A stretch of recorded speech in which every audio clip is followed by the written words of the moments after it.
हे बालक, अगर तुम मुझे लाइक करके फॉलो करते हो तो मैं तुम्हारी गरीबी दूर ना कर दूं तो कहना।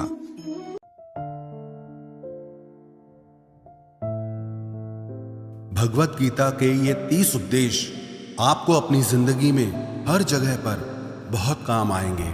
जिंदगी की हर मुश्किल में आपको राह दिखाएंगे। ये दिव्य उपदेश, ये बातें जानना समझना आपके लिए बहुत जरूरी है। इसीलिए इन 30 उपदेशों को आप आखिर तक जरूर सुने। गीता का सबसे पहला उपदेश यह है कि आपके सारे दुखों का कारण किसी को अपना मानना है।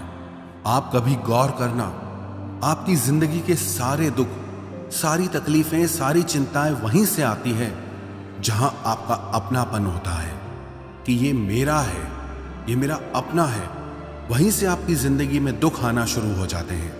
एक व्यक्ति के पास एक बहुत बड़ा महल था। उसने जिंदगी भर की सारी संपत्ति लगाकर उस महल को बनाया था।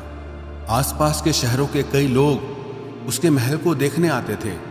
कई बड़े बड़े सेठ उसके महल को खरीदने की कोशिश करते थे, पर वो महल उसका अहंकार था, उसकी जीने की वजह था। उसका उस महल में बहुत मोह था। एक दिन उसके महल में आग लग गई और वो कहीं बाजार गया हुआ था। जब वो घर लौट कर आया तो उसने देखा कि मेरा महल आग में जल रहा है। अपने घर को आग में जलता हुआ देखकर उसे इतना दुख हुआ। उसने कहा, अगर ये महल नहीं रहेगा तो मैं भी जिंदा नहीं रहूंगा। अगर मेरा महल ही जल रहा है तो मैं जी के क्या करूंगा। वो भी उसी आग में छलांग लगाने की कोशिश करने लगा तो किसी ने उसे रोक लिया कि भाई, ये जो तुम्हारा महल है, इस महल का सौदा कल तुम्हारे बेटे ने किसी के साथ कर लिया है। जब उसे पता चला कि ये महल अब मेरा नहीं रहा, किसी और का हो चुका है, तो उसकी सारी चिंता खत्म हो गई। जैसे और लोग उस जलते हुए महल को देखकर तमाशा देख रहे थे, वैसे ये भी खड़ा हो गया। इतनी ही देर में उसका बेटा आया। वो अपने बेटे को देखकर बहुत प्रसन्न हुआ। उसे आशीर्वाद देने लगा कि तेरे जैसा बेटा तो बहुत भाग्यों से मिलता है। तूने तो मेरी जिंदगी बचा ली। आज इस घर में आग लगी है और तूने कल ही इसका सौदा कर दिया। वो अपने पिताजी से कहने लगा कि पिताजी, मैं इस महल के सौदे के लिए बात तो करने गया था, पर सौदा अभी पक्का हुआ नहीं है।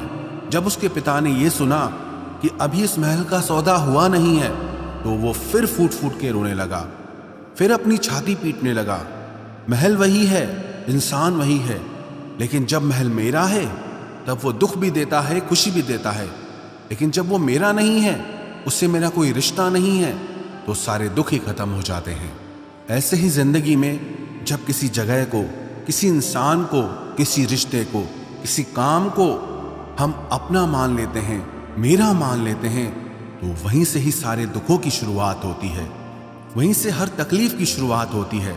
तो श्रीमद् भगवत गीता का पहला उपदेश यही है कि आप जैसे ही किसी को अपनी जिंदगी जीने की वजह मान लेते हो कि इसके बिना तो मैं जी ही नहीं सकता, तो वो चीज, वो इंसान, वो काम आपको बहुत दुख देता है।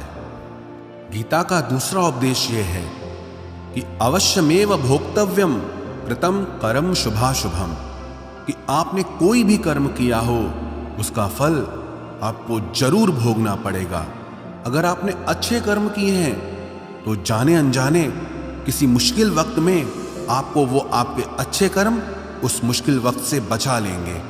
अगर आपने गलत कर्म किए हैं, पाप किया है, तो उसकी सजा भी आपको जरूर मिलेगी।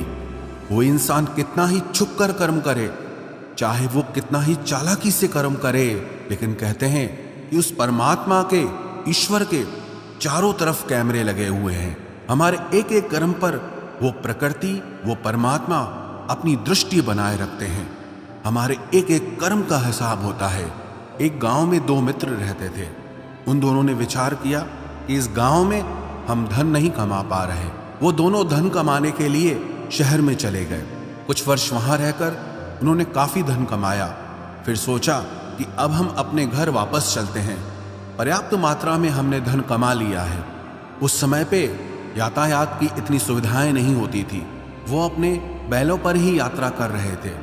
चलते चलते मार्ग में रात हो गई तो उन्होंने विचार किया आज रात हम यहीं विश्राम करते हैं। एक मित्र ने कहा कि मैं यहाँ पर रहकर धन की रक्षा करता हूँ, तुम बाजार जाकर भोजन की व्यवस्था कर लो। जब वो मित्र बाजार गया तो उसके मन में पाप आ गया। उसने कहा, इतना पैसा हमने कमाया है, अगर मैं इसको यहीं जंगल में मार दूं तो सारा पैसा मेरा हो जाएगा, नहीं तो मुझे इसका आधा धन इसको देना पड़ेगा। मन में ये खोट आने पर उसने अपने मित्र के खाने में जहर मिला दिया, और जब वो खाना लेकर के अपने मित्र के पास गया, उसका मित्र वो जहर वाला खाना खाकर वहीं पर उसकी मृत्यु हो गई।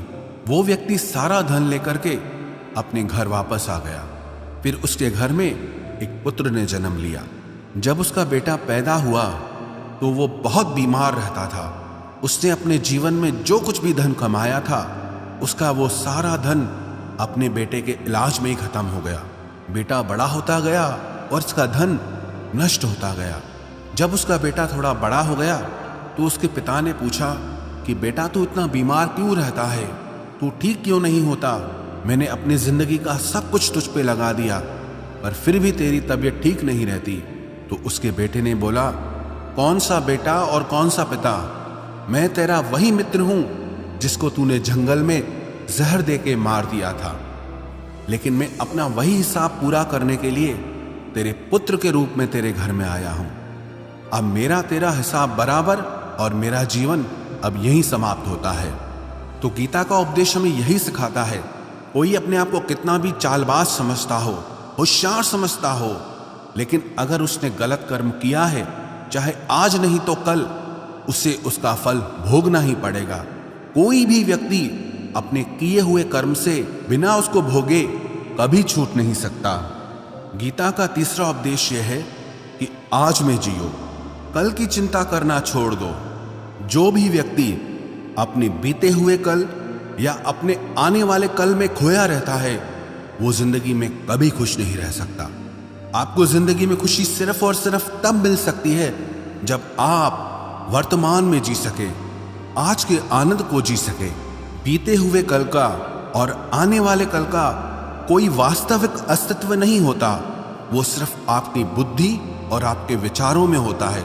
उसकी कोई वास्तविकता नहीं होती, उसे सिर्फ आप अपने मन के अंदर और बुद्धि के अंदर जीते हैं। लेकिन जिसे आप वास्तविकता में जीते हैं, वो आपका आज होता है, वो आपका चल रहा पल होता है। अगर आप अपने मन और बुद्धि को अपने कल में अटका के रखेंगे, अपने भूतकाल और भविष्यकाल में अटका के रखेंगे, तो याद रखना आप कभी खुश नहीं रह पाएंगे। और अगर जिंदगी में खुश रहना चाहते हैं तो आज में और इसी पल में जीना सीखें। गीता का चौथा उपदेश यह है कि जो आपके साथ अधर्म करे, पाप करे, गलत करे, उसे दंड जरूर देना चाहिए। अगर आप उसे सहते हैं तो वो आपके साथ और गलत करता है। अगर आप उसे सहते हैं तो उसके पाप में आप भी भागीदार हो जाएंगे। अर्जुन श्री कृष्ण से कहने लगा कि जिनसे मैं युद्ध करने जा रहा हूं, ये सब मेरे भाई हैं, मेरे गुरुजन हैं, मैं इनके सामने कैसे हथियार उठाऊं, इनको कैसे मारूं? तो भगवान श्री कृष्ण ने अर्जुन से कहा कि जिन्हें तू अपना मानता है वो सब अधर्मी हैं, वो पाप के पक्ष में खड़े हैं, और अगर तू इनका वध नहीं करेगा, युद्ध नहीं करेगा, तो समाज में और भी पाप बढ़ेगा। क्योंकि जब कोई ऐसे पापियों को नहीं रोकता है तो ये और भी ज्यादा पाप करते हैं। ऐसे ही जब आपके साथ कोई गलत करता है, आपको चोट पहुंचाता है, दुख पहुंचाता है, और आप वो चुपचाप सहते रहते हैं, तो उससे सामने वाले को बल मिलने लगता है, वो आपको कमजोर समझने लगता है, और आपके साथ गलत करने को वो अपना हक समझने लगता है। लेकिन जब आप उसके गलत व्यवहार को, उसके अधर्म को रोक लेते हैं, उसका विरोध करते हैं, तब वो अपनी सीमा में रहना सीख जाता है। ये कलयुग है।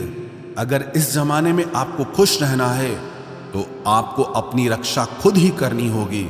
कोई आपके साथ गलत करे तो उसको कभी नहीं सहना चाहिए, बल्कि उसका सामना करना चाहिए। गीता का पांचवा उपदेश यह है कि किसी से भी हद से ज्यादा मोह कभी मत करना।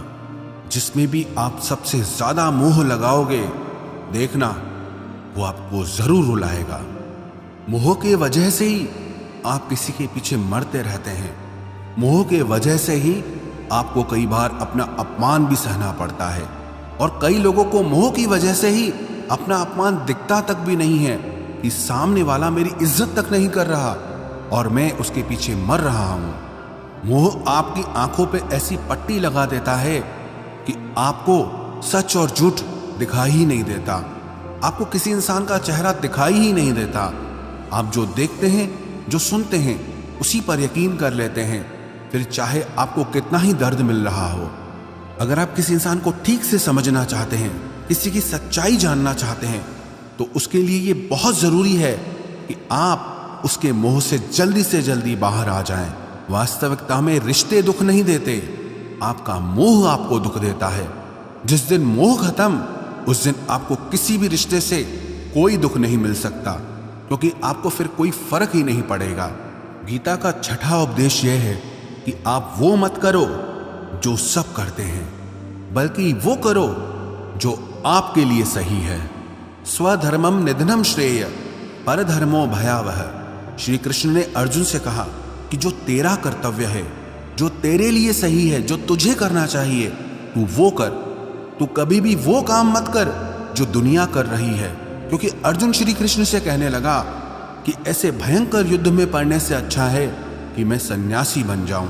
तो श्री कृष्ण ने अर्जुन से कहा कि सन्यासी बनना तेरा कर्म नहीं है, तेरा धर्म नहीं है, तू क्षत्रिय है। तेरा कर्म और तेरा धर्म यही है कि तू अधर्म का नाश करे, धर्म की रक्षा करे। ऐसे ही हर इंसान का एक अलग कर्तव्य होता है, एक अलग ही मार्ग होता है। तो कभी भी उस मार्ग पे मत जाना जहां सारी भीड़ जा रही हो। कभी भी वो काम मत करो जो दुनिया करती है कि आजकल ये ट्रेंड हो गया है, ये फैशन हो गया है, सब करते हैं इसलिए हम भी कर रहे हैं। सारी भीड़ यही काम कर रही है इसलिए हम भी यही कर रहे हैं। अगर आप वो करोगे जो भीड़ कर रही है तो आप भी उसी भीड़ में कहीं खो जाओगे। लेकिन अगर आप वो करोगे जो आपके लिए सही है, जो आपकी प्रतिभा है, तो दुनिया की सारी भीड़ में भी आप सबसे अलग नजर आओगे। गीता का 7वां उपदेश यह है कि जिंदगी में धोखा अपने ही देते हैं, क्योंकि उनको आपकी कमजोरियों का पता होता है। बाहर वाला आपको धोखा नहीं दे सकता, क्योंकि उसको आपके बारे में पता ही नहीं है कि आपको चोट कहां पहुंचती है। लेकिन जो आपका अपना है, आपका खास है, उससे बहुत गहराई से पता होता है कि इसकी कमजोरी क्या है, क्या ऐसा करें जिससे इसको दर्द पहुंच सकता है, जिससे इसको हम नीचा दिखा सकते हैं, इसको चोट पहुंचा सकते हैं। ये कलयुग है, इसमें बाहर वालों से नहीं, जो हमारे अपने हैं उनसे ही सावधान रहना होता है। महाभारत का युद्ध दो अलग राजाओं में नहीं हुआ, बल्कि एक ही परिवार के भाइयों में हुआ था। सब आपस में एक ही वंश के लोग थे। कितनी बार दुर्योधन ने जहर देकर के भीम को मारना चाहा, न जाने कितनी बार दुर्योधन ने पांडवों को जान से मारने की कोशिश की। वो उसका पराया नहीं था, उसका भाई था। सारी लड़ाइयां घर के अंदर ही होती है, बाहर कौन लड़ेगा हमसे? घर में ही सारे झगड़े होते हैं। तो आपको चोट सिर्फ वही लोग पहुंचा सकते हैं जो आपके अपने हैं। आपको धोखा सिर्फ वही लोग दे सकते हैं जो आपके अपने हैं। गीता का 8वां उपदेश यह है, जो इंसान अपनी रक्षा खुद नहीं कर सकता, उसकी रक्षा भगवान भी नहीं कर सकते। श्री कृष्ण ने अर्जुन से कहा, तस्मात् सर्वेषु कालेषु माम अनुस्मर युध्य च, कि हे अर्जुन, तू हर काल में मेरा स्मरण करते रहना और युद्ध भी करते रहना। अर्जुन ने श्री कृष्ण से पूछा कि ये युद्ध तो कुछ दिनों में समाप्त हो जाएगा, लेकिन आप कह रहे हैं कि तू हमेशा मेरा स्मरण करता रहे और युद्ध करते रहना। हमेशा युद्ध करने का क्या मतलब है? तो श्री कृष्ण ने अर्जुन से कहा कि ये जिंदगी ही रणभूमि है। इस जीवन में सुख दुख आते रहेंगे और तुझे उनका डट के मुकाबला करना है। श्री कृष्ण ने ये नहीं कहा कि तू चुप करके बैठ जाना और मैं लड़ाई करूंगा। बहुत गहराई है गीता के ज्ञान में। हमारे जीवन की डोर भी संभाल के ईश्वर बैठे हैं, लेकिन युद्ध हमें ही करना है। ईश्वर को याद करना है कि हे ईश्वर, मुझे शक्ति देना, मुझे समझ देना, मुझे बुद्धि देना, ताकि मैं अपनी जिंदगी की सारी लड़ाइयां जीत सकूं, मैं जिंदगी में सही मार्ग पे चल सकूं। लेकिन आपको अपनी लड़ाई भी खुद लड़नी पड़ती है। जो लोग ये कहते हैं कि हम कुछ नहीं करेंगे, सब वो ईश्वर करेगा, तो कहते हैं कि आलसी इंसान को देखकर तो भगवान भी घबरा जाता है कि ये कुछ नहीं करेगा। भगवान ने बुद्धि दी है, समझ दी है, ईश्वर आपको प्रेरणा देते हैं, शक्ति देते हैं, लेकिन आपको अपनी रक्षा स्वयं ही करनी होगी। गीता का नवा उपदेश यह है कि कोई भी ऐसी गंदी आदत खुद को मत लगने देना जो आपकी जिंदगी बर्बाद कर दे। कहीं ना कहीं महाभारत का ये युद्ध एक जुआ की आदत की वजह से ही शुरू हुआ था। सारा खेल वहीं से शुरू हुआ था। एक ऐसी जुआ की लत जहां युधिष्ठिर ने अपने भाइयों को दांव पर लगा दिया, अपनी पत्नी को दांव पर लगा दिया, ऐसा जीतने का नशा कि अपना सब कुछ गंवा दिया। ऐसे ही हम भी अपनी जिंदगी में जब कोई ऐसी गंदी आदत लगा देते हैं, चाहे वो कोई भी हो, चाहे वो नशे की हो, मोबाइल की हो, किसी इंसान की हो, कोई गलत काम करने की हो, कोई भी गलत आदत जो आपको बर्बाद कर सकती है, अगर आप उसको नहीं छोड़ोगे तो आपका सब कुछ खत्म हो जाएगा। इससे पहले कि आपकी आदत आपको खत्म करे, आप अपनी गलत आदतों को खत्म कर दीजिए। गीता का 10वां उपदेश यह है कि आलसी इंसान कभी कुछ हासिल नहीं कर सकता। अधिकतर लोग सिर्फ योजनाएं बनाते रहते हैं कि मुझे बड़ा घर चाहिए, मुझे बड़ी गाड़ी चाहिए, मैं दुनिया घूमना चाहता हूँ, क्या क्या चाहिए ये हर कोई सोच लेता है, लेकिन उस पर मेहनत करना वो बहुत कम लोग करते हैं। क्योंकि चाहना बहुत आसान है, लेकिन उसके लिए कर्म करना वो बहुत मुश्किल है। एक अच्छा फिट शरीर हर कोई चाहता है, लेकिन उसके लिए व्यायाम करना, एक्सरसाइज करना वो आपको ही करना होगा। जो इंसान आलसी बन के बैठ जाता है, ना उसे अच्छा शरीर मिलता है और ना ही अच्छा जीवन मिलता है। तो जिंदगी में अगर कुछ पाना चाहते हो ना, आलस्य को अपनी जिंदगी से जरूर दूर कर देना। आलस के चलते आपको कुछ मिलने वाला तो नहीं, लेकिन जो आपके पास है आप वो भी गंवा दोगे। गीता का 11वां उपदेश यह है कि जिंदगी में अगर खुशी चाहते हो तो मन की गुलामी का त्याग कर दो। कई लोग कहते हैं कि हम करना तो बहुत कुछ चाहते हैं, लेकिन कुछ कर नहीं पाते। पता भी सब कुछ है कि क्या करने से हमारी जिंदगी बेहतर हो सकती है, क्या चीज है जो हमको नुकसान पहुंचा रही है, लेकिन फिर भी कुछ कर नहीं पाते। समझते सब कुछ हैं, लेकिन समझ कर भी, चाह कर भी कुछ कर नहीं पाते। वो इसीलिए होता है क्योंकि आप अपने मन के गुलाम बन चुके हो। अरे लोग तो अपनी जीभ का स्वाद तक नहीं छोड़ पाते, फिर कहते हैं कि हम पतले नहीं हो पाते हैं, फिट नहीं हो पाते हैं, सक्सेस नहीं मिल रही है, क्योंकि जो आपको करना चाहिए आप वो करते नहीं हैं। आपका मन सब कुछ समझ कर भी आपको वो करने नहीं देता। इसलिए जिंदगी में अगर आगे बढ़ना है, मन से चलना छोड़ दो। जो आपके लिए सही है वो आपको करना ही पड़ेगा। गीता का 12वां उपदेश यह है कि जो आपका है वो आपको मिलकर ही रहेगा, और जो आपको नहीं मिला है उसके लिए रोना छोड़ दो। आप जिसके लिए जितना रोओगे वो चीज आपसे उतना दूर जाएगी, और जो चीज सच में आपकी है वो कहीं ना कहीं से आपके पास जरूर पहुंच जाएगी। इसलिए जो आपको जिंदगी में हासिल नहीं हो रहा या हासिल नहीं हुआ, उसका पछतावा करना, उसके लिए रोना आप बिल्कुल बंद कर दो। गीता का 13वां उपदेश यह है कि आप संसार से जितना प्रेम लगाओगे उतना ही जीवन में दुख और पीड़ा का अनुभव करोगे।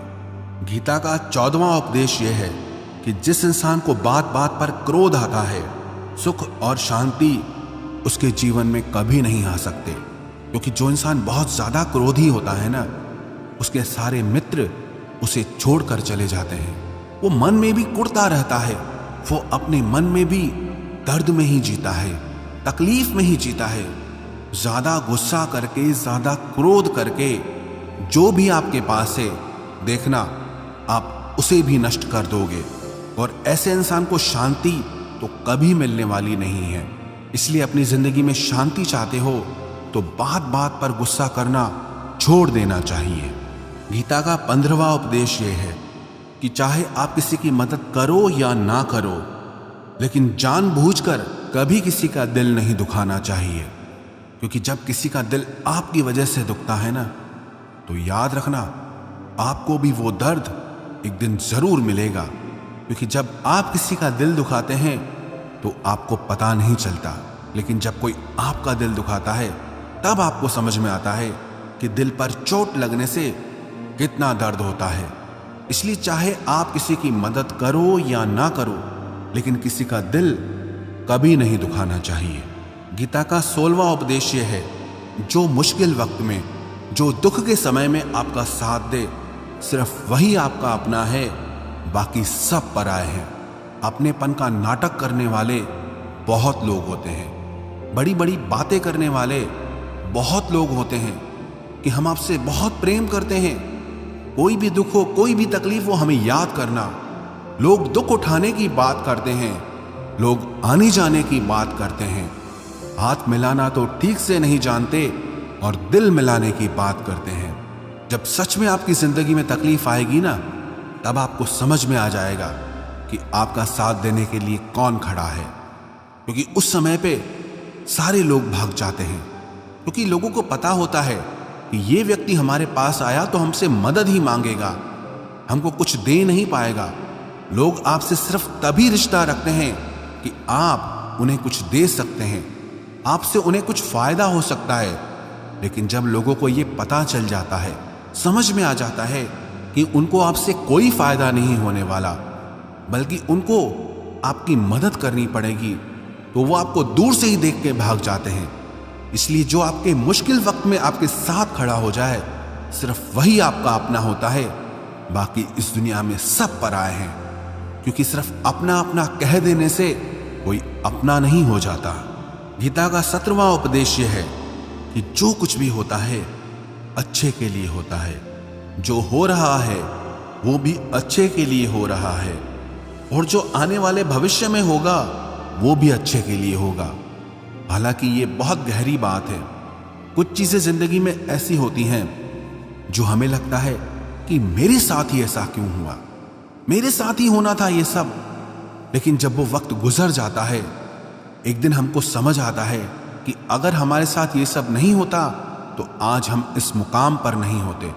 अगर मेरे साथ ये सब नहीं होता तो शायद हमारी जिंदगी और भी बर्बाद हो सकती थी। इसलिए अगर हमको ये समझ में आ जाए कि जिंदगी में जो कुछ भी हो रहा है वो सब अच्छे के लिए हो रहा है, तो हम जीवन में हमेशा खुश रहेंगे। गीता का 18वां उपदेश यह है कि हर काम को समझदारी से करना ही योग होता है। योगः कर्मसु कौशलम। कई लोग काम तो करते हैं लेकिन उन्हें हासिल कुछ नहीं होता। बहुत लोग कहते हैं कि हम बहुत मेहनत करते हैं, तब भी जिंदगी में सफलता हासिल नहीं हो रही।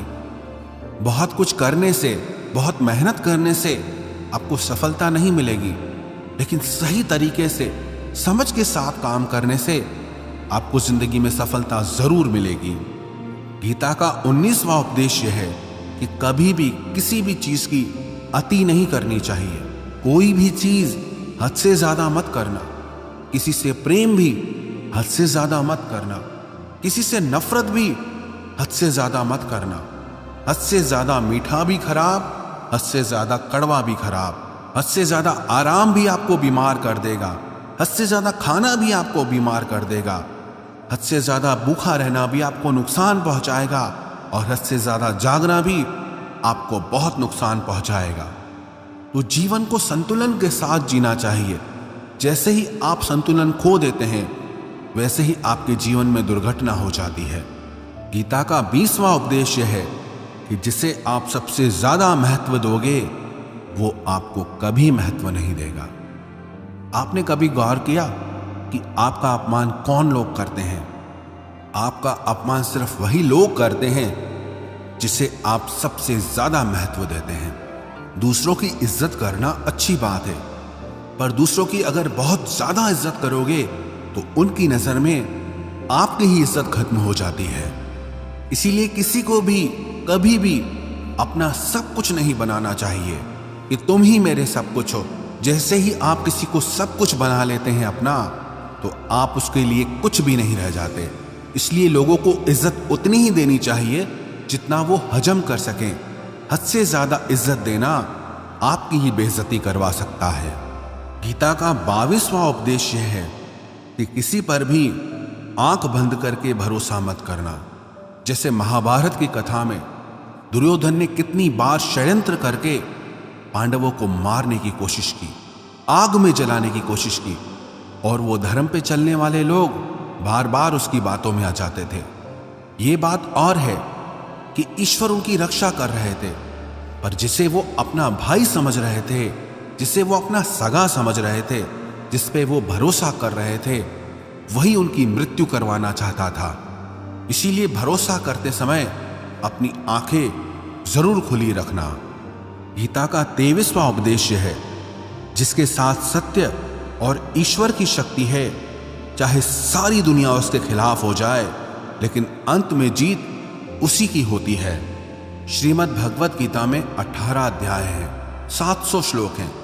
गीता का आखिरी श्लोक है, यत्र योगेश्वरः कृष्णो यत्र पार्थो धनुर्धरः तत्र श्रीर विजयोर भूतिर ध्रुवानी तिर्म तिर्मम। धृतराष्ट्र बार बार संजय से पूछता था कि बताओ युद्ध में कौन जीत रहा है, कौन हार रहा है, क्योंकि उसे विश्वास था कि महापराक्रमी भीष्म पितामह मेरे पक्ष में हैं, गुरु द्रोणाचार्य वो मेरे पक्ष में हैं, कर्ण मेरे पक्ष में हैं, तो हमें कौन हरा सकता है। लेकिन संजय ने धृतराष्ट्र से कहा कि जहां पर ईश्वर है, जहां पर सत्य है, हमेशा वही जीतता है।